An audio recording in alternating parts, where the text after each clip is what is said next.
Hi folks, thank you so much for joining me today. My name is Greg and this is all about candles. I'm your self-proclaimed Canadian candle connoisseur.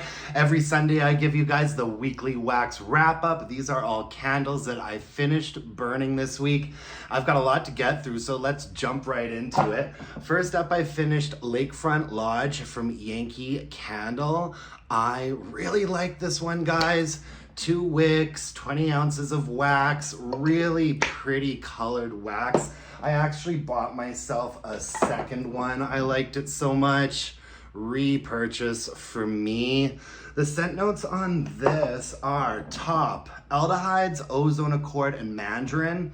Mid, fir balsam, pine needles, and cedarwood, with base notes of tonka, cedarwood, and labdanum.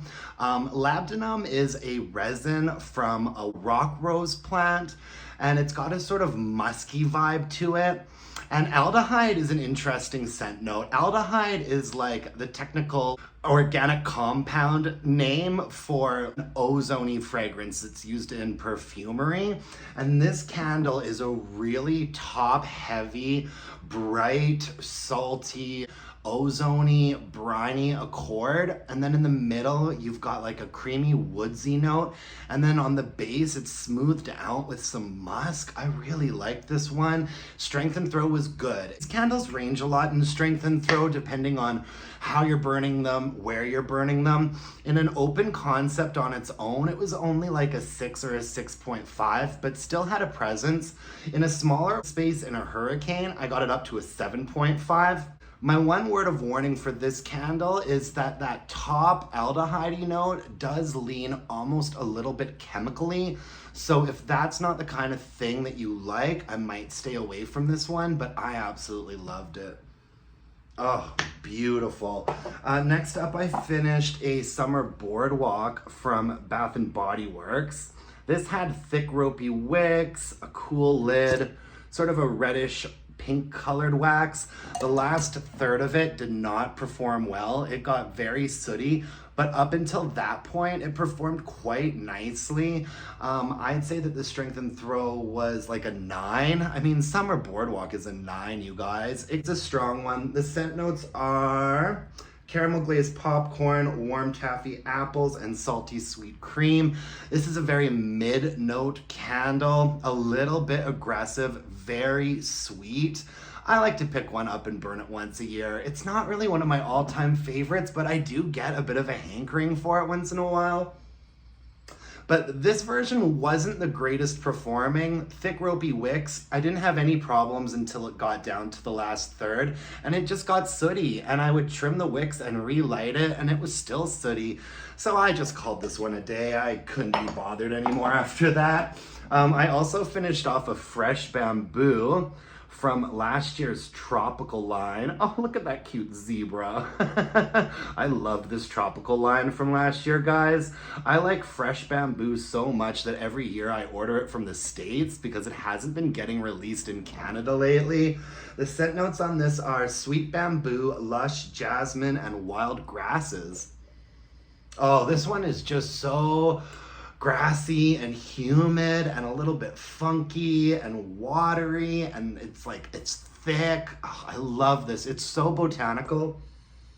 And the strength and throw on this one's always pretty good. I'd say this one got up to an 8 quite easily. I love this candle. I go through a couple every year. I also finished off a blue Bungalow from last year's tropical collection.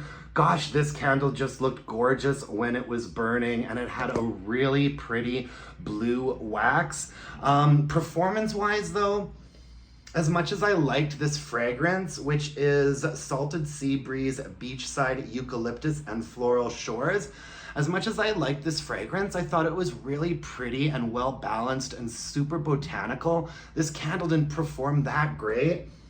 Strength and throw ranged from like a 6 to, maybe it got up to a 7. I'd say it mostly stalled out at like a 6.5. Had to go into a medium space where I got a little bit more out of it. Oh gosh, I wish it had been stronger. It also suffered quite a bit from drowning wicks, itty bitty flames, teeny tiny wicks. And the last burn on it got quite sooty, as you can see. There's some discoloration. So I blew it out and called it a day. But overall, I was fairly happy with that one. I also finished up cookie dough bites from Goose Creek. I mean, this is just a really classic chocolate chip cookie candle. Warm cookie dough, chocolate chips, and melted butter, sweet vanilla sugar. Yeah, I can't smell this anymore. I put it under a candle lamp. Goose Creek, man. So it burned really, really nicely up until about this point, halfway. Once I got to the halfway point, it was just sooting. And so instead of really messing around with it, I just thought this would be a really nice kitchen fragrance for a couple of days. So it just lived out the rest of its life, and it smelled like I was baking chocolate chip cookies in my kitchen for a few days, which, if you know me, you know that that is not about to happen.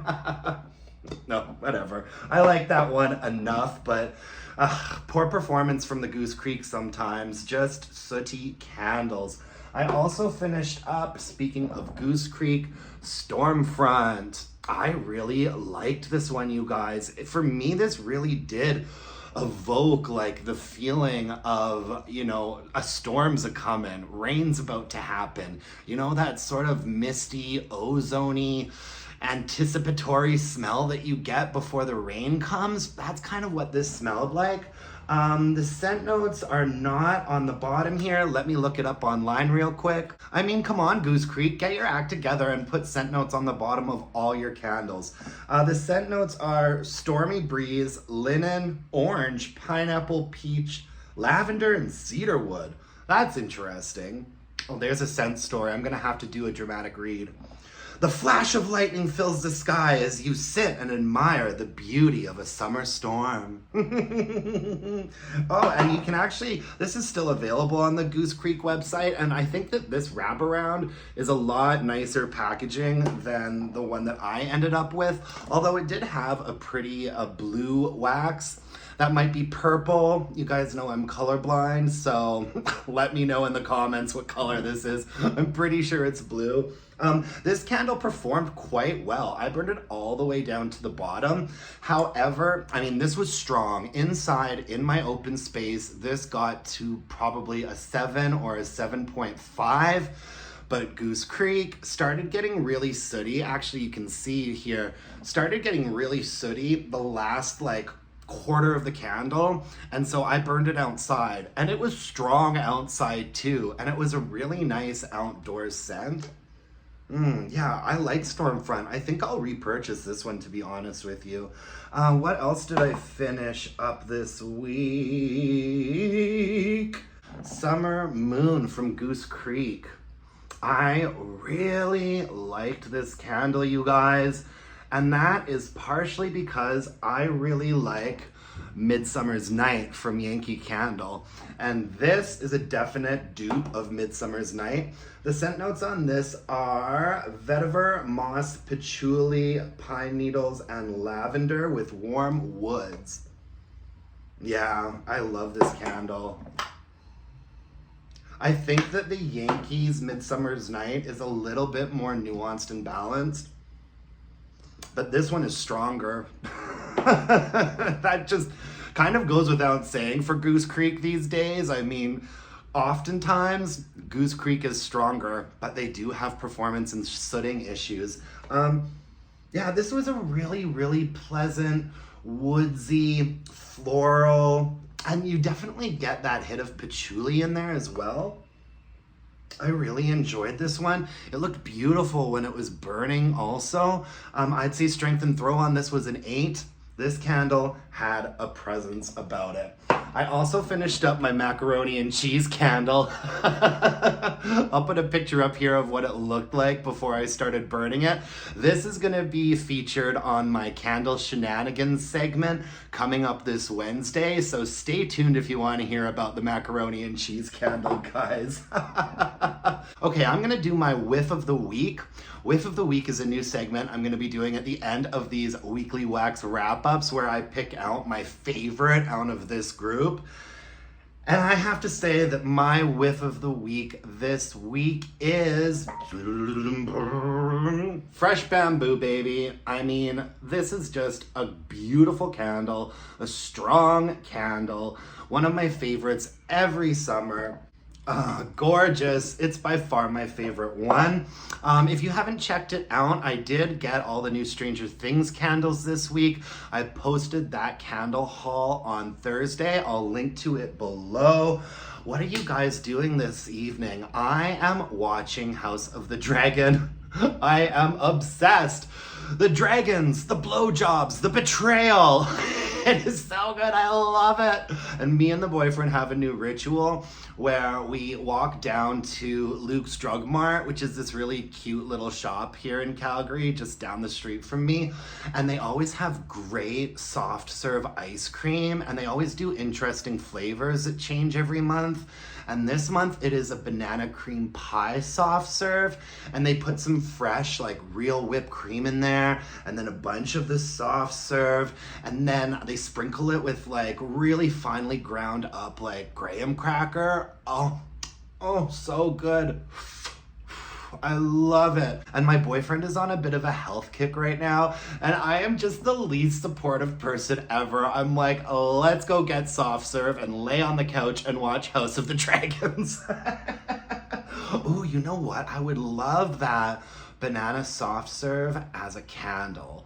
I mean, I know that all the companies have done banana cream pie candles before, but I'm gonna need someone to come and try this specific banana cream pie situation and then make a candle based off of that. Anyways, thank you so much for joining me today. I really appreciate it. I hope you all have had a good week and you have a greater week ahead of you. Thanks for tuning in. Hit me up with a like, comment, subscription. That would mean the world to me. And until next time, my dear candle-loving friends, let's burn some candles and bitch about it. Thanks, folks. Bye-bye.